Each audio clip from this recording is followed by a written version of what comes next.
अर्थ, उच्चारण या व्याकरण के अनुसार एक जैसे लगने वाले दो शब्दों में अंतर। अपनी हिंदी सुधारें।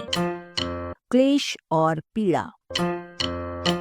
हिंदी कोशों में इन शब्दों के दर्जन दर्जन भर अर्थ दिए गए हैं, जो संस्कृत के हिसाब से भले ही ठीक हों, पर हिंदी के हिसाब से उनमें से कई बिल्कुल बेकार हैं।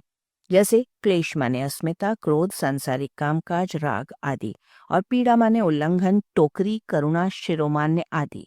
इन शब्दों के कष्ट, वेदना आदि समान अर्थों पर ध्यान न देकर इनके प्रयोग के ये भेदक उदाहरण सुनिए।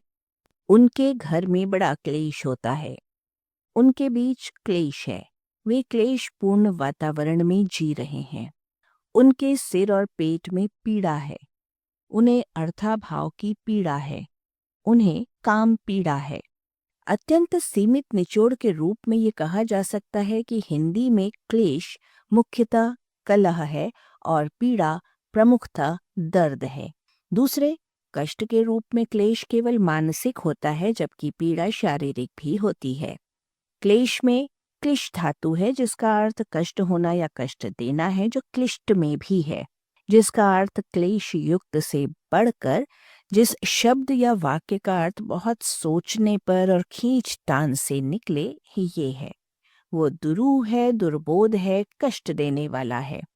पीड़ा संस्कृत में पीड़ा है, जो पीड यानी क्षति पहुंचाना से बना है। अब आप समझ गए होंगे क्लेश और पीड़ा का फर्क। आलेख भाषाविद डॉक्टर रमेश चंद्र मेहरोत्रा, वाचक स्वर संज्ञा टंडन। arparedio.com की प्रस्तुति।